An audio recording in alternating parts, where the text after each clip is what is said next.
Cada mañana, 20 minutos, primera edición. Para arrancar el día informado. 20 minutos, primera edición. La información necesaria para cada día. En CSI Mortgages trabajamos para ti. Buscamos las mejores opciones de hipoteca para que pagues menos y disfrutes más. Fabián Brizuela, CSI Mortgages, experiencia y resultado a tu servicio. 289-236-2773. Vamos a darnos una vuelta ahora por otros títulos. Los títulos tienen que ver también con las elecciones, obviamente, más allá de los aranceles. Ha arrancado la segunda semana, lo decíamos en el día de ayer, ha arrancado la segunda semana de esta campaña, y las encuestas sugieren que la carrera se está, obviamente, intensificando. Puede llegar a ver en algunos puntos, según lo que dicen las encuestas, acotarse la diferencia. En algunos otros momentos seguramente se va a alargar la diferencia. El día de mañana, con esto de los aranceles que puede llegar a poner en marcha, en este caso Donald Trump, se puede ver cuál, o podríamos llegar a pensar cuáles son las respuestas de algunos de los líderes, tanto del Partido Liberal como del Partido Conservador, y a partir de allí cómo esto trabajaría, ¿no? Los conservadores de Poilievre están empezando a reducir la ventaja de los liberales de Carney, según sugieren las encuestas. Pero hay una forma de predecir esto en cuanto a lo que ha hecho el Toronto Star, en este caso. Dice que la ventaja de los liberales se ha reducido, pero el partido gobernante, es decir, los liberales, aún podrían ganar incluso una mayoría en las elecciones federales del 28 de abril.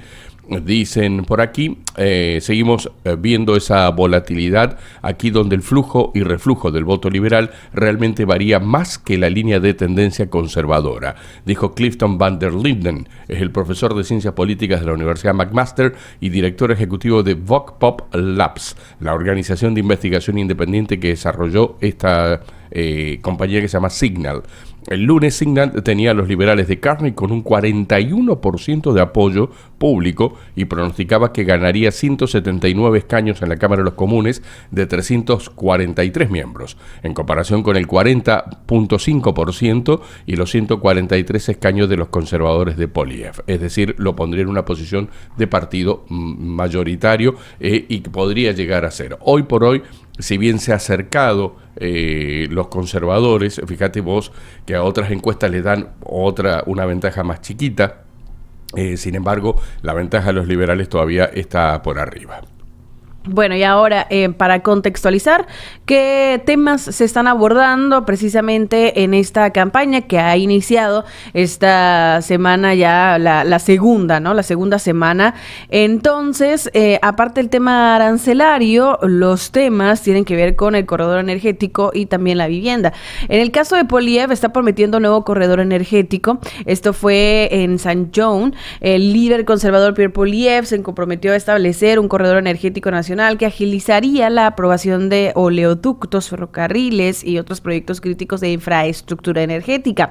Poilievre aseguró que, tal y como manda la Constitución, se consultará a las primeras naciones y que además publicarán las especificaciones que las empresas deben cumplir para que el corredor energético se construya de manera responsable. Según su propuesta de corredor energético, todos los niveles de gobierno asumirían compromisos jurídicamente vinculantes para aprobar proyectos dentro del corredor. Poilievre aseguró que los grandes proyectos de infraestructura que marcaron el desarrollo de Canadá, como la red de ferrocarriles nacional, serían imposibles de hacer hoy con todas las regulaciones de los liberales. Por su parte, Mark Carney promete duplicar construcción de viviendas. El líder liberal afirma que su gobierno va a duplicar la tasa de construcción de viviendas residenciales en Canadá durante la próxima década, alcanzando casi 500,000 nuevas viviendas al año.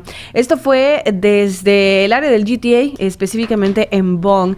Él dijo que crearía una nueva entidad federal que supervisará y acelerará la construcción de viviendas asequibles y proporcionaría financiamiento a los constructores. Carney afirmó que esta entidad proporcionaría más de $25 mil millones en financiación a constructores de viviendas prefabricadas y $10 mil millones en financiación y capital a bajo coste a constructores de viviendas asequibles. También prometió recortar a la mitad los costos de regulación y los impuestos federales al desarrollo para proyectos de viviendas múltiples. También compartió su plan con el enorme esfuerzo de construcción de viviendas que tuvo lugar tras la Segunda Guerra Mundial, cuando se construyeron decenas de miles de viviendas asequibles para los veteranos que regresaban y sus familias. También afirmó que el programa de su gobierno haría hincapié con el uso de viviendas prefabricadas y modulares que, según él, pueden construirse de forma rápida, asequible y sostenible con materiales canadienses. Estos son parte de los temas importantes que se están abordando en la campaña. Bueno, y el tema importante del día de hoy, previendo ya arrancando abril, hay un tema que destaca por sobre el resto, ¿no? Que es el titular del día de hoy. El impuesto al carbono al consumo a partir de hoy ya no existe. ¿Qué consecuencias tiene para nuestro bolsillo, no? Porque se ha escuchado mucho hablar de esto, se ha escuchado mucho hablar del impuesto al carbono. Bueno, Mark Carney canceló la tasa en su primer día como primer ministro a cargo, firmando una directiva para su eliminación a partir de hoy. El impuesto se había añadido al precio de venta de los productos emisores de carbono por tipo de combustible, pero la gasolina era de 17 centavos por litro y para el gas de 15.25. Bueno, Carney inicialmente apoyó el impuesto al carbono, pero cambió de postura. El gobierno liberal de Trudeau implementó el impuesto en el año 2019. ¿Qué impacto? ¿Hay impacto en la bomba y registro? Andrew Leach, economista energético y ambiental de la Universidad de Alberta, dice que la cancelación del impuesto se sentirá más inmediatamente en las gasolineras. El precio de la gasolina por contaminación se ha traducido en un costo de aproximadamente 17 centavos por litro. Leach afirma que es probable que esa cantidad desaparezca en cuestión de días, es decir, posiblemente nos acerquemos a cargar combustible y el combustible obviamente va a mostrar esa reducción, ¿no? Christopher Regan, director de la Escuela Max Bell de Políticas Públicas de la Universidad McGill, dice que la caída de los precios podría ser más gradual, aunque coinciden que está llegando. Si los precios de la gasolina cayeran 17 centavos por litro como resultado de la eliminación del impuesto, usted ahorraría más o menos un promedio de $8, $9, todo depende obviamente de la cantidad de gasolina, pero estamos hablando de un promedio general, $9 más o menos al llenar el tanque de gasolina de un automóvil con un tanque estándar de 50 litros. Si usted carga cuatro veces al mes, bueno, saque la cuenta, va a ser aproximadamente unos $36 de ahorro. Y si esto lo ponemos en una perspectiva anual, aproximadamente serían como $480, aproximadamente $500, cerremos un número redondo, $500 menos de gasolina al mes, al año. Así que bueno, también pueden haber otras reducciones, ¿no? Afectarán el peso de su próximo ciclo de facturación. ¿Qué cosa? El gas, recordemos la calefacción. Si bien ya estamos entrando en época primavera-verano, en donde se consume menos gas, pero se puede empezar a sentir, ¿no? Estos hogares que se factura mensualmente, la eliminación del impuesto del carbono tardará un poco más en sentirse por allí. En algunos lugares, Saskatchewan, por ejemplo, no sienten la caída de impuestos en la factura de gas natural, ya que el gobierno no ha estado recaudando ese impuesto. Cuando estos artículos se transportan en automóviles, barcos u otros medios de transporte basados en carbono, el precio del carbono se incorpora a sus cadenas de suministro. Estamos hablando de que es muy probable también que alimentos y ropa tengan una caída. Ojalá que así sea. ¿Por qué?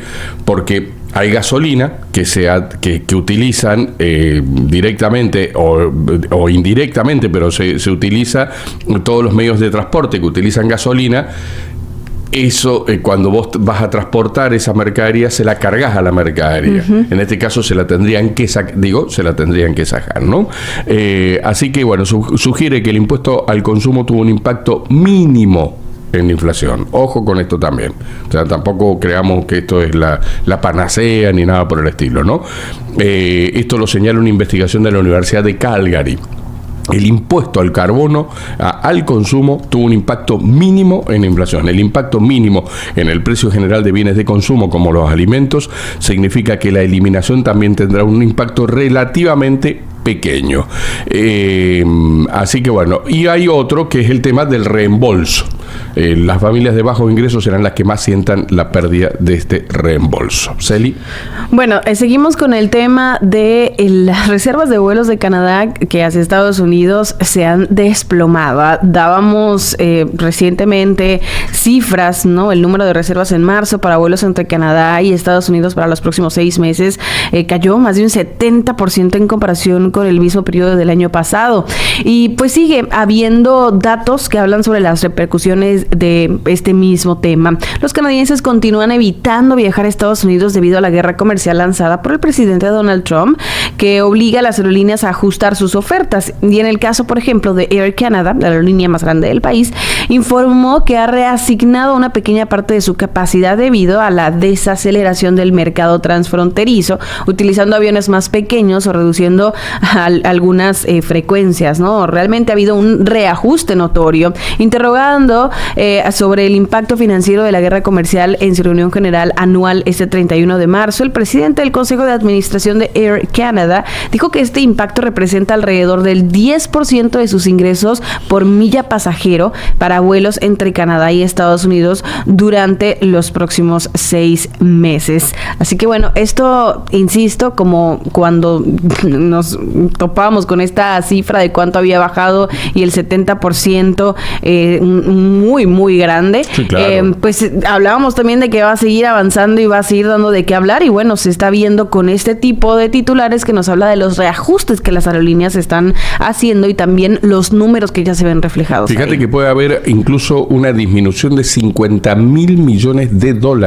Increíble. Es un efecto claro de esto, ¿no? Lo hemos venido conversando, el hecho de estas medidas poco simpáticas que ha tomado el gobierno de Estados Unidos, que se ha convertido en un gobierno poco simpático. Digo el gobierno, lo que pasa es que acarrea hacia Estados Unidos, es decir, más allá de la disminución, ojo que esto hay que tenerlo también en cuenta, el dólar canadiense ha perdido vapor en relación al dólar de Estados Unidos. Entonces la gente también empieza a hacer cuentas y dice, bueno, me voy a otro lado donde el dólar me rinda un poco más, o directamente vacaciono dentro de Canadá, que fue lo que propuso Trudeau antes, cuando arrancaban esto de los aranceles, y él se sentía realmente muy molesto, como se sienten molestos todo lo que es los políticos hoy por hoy, ¿no? Los viajes de Canadá a Estados Unidos están amenazando en un déficit de $50,000 millones. Así que recordemos que Canadá es la principal fuente de visitantes internacionales a los Estados Unidos, ¿no? Así que bueno, veremos qué ocurre con eso. También le haremos un seguimiento. De hecho, lo levantado, esta noticia lo levantaban los medios internacionales, que era el 70%, ¿no? de la reducción de los vuelos. ¿Qué más? Sí, algo completamente increíble. Vamos también a repasar algunos de los principales titulares a nivel internacional. Comenzamos con Cuba, que estableció un nuevo tipo de cambio a ciertas personas jurídicas para pagar los sueldos. Cuba empezó a aplicar un nuevo esquema de pago de salarios a ciertas empresas extranjeras y mixtas, por el cual las compañías pagan por los sueldos la mitad que hasta ahora, pero esas divisas se cambian a moneda local a una tasa 5 veces mayor. La medida, confirmada por 3 personas directamente relacionadas con la reforma a cambio de mantener su anonimato, supone emplear en estos casos un cambio de 120 pesos cubanos por dólar estadounidense en lugar de un cambio oficial para personas jurídicas de 24 24 pesos cubanos por dólar. En el orden internacional nos quedamos allí en este último minutito que tenemos de resumen. Bueno, en medio de una fuerte presión cambiaria, Argentina también ha sido noticias. El Fondo Monetario Internacional va a adelantar 8.000 millones de dólares. Argentina está hoy por hoy también debatiéndose hay una falta de dólar, por más que el gobierno no lo niegue y demás. Pero una buena para Argentina es que la pobreza bajó 15 puntos. Esa es una muy buena para Milei. Ha alcanzado a lo mismo, ¿no? Son 18 millones de personas que están en la pobreza, pero bajó 15 puntos al 38.1%. Bueno, y cuando hablamos de el ámbito internacional, bueno, también, por supuesto, quien se lleva los principales titulares es Donald Trump por diferentes temas. En este caso está presionando a Putin para que cumpla su parte del acuerdo sobre Ucrania. El mandatario señaló que ya ha aplicado este tipo de medidas a otros países como Venezuela mediante sanciones dirigidas a compradores de crudo. El presidente de Estados Unidos afirmó este lunes que busca que su homólogo ruso, Vladimir Putin, llegue a un acuerdo que ponga fin a la guerra en Ucrania y advirtió que impondrá sanciones económicas a Rusia si no se cumplen los compromisos. Las declaraciones fueron ofrecidas durante una conferencia de prensa en el despacho Oval en medio de gestiones diplomáticas marcadas por el estancamiento del conflicto y presiones cruzadas a Kiev y Moscú. No quiero tener que imponer aranceles a su petróleo, o declaraciones como quiero verlo llegar a un acuerdo para evitar que mueran soldados rusos, ucranianos y otras personas, señaló. Y una curiosa, tras ser abandonado por su entrenador, 19 beisbolistas de un equipo de Venezuela pidieron asilo político en España.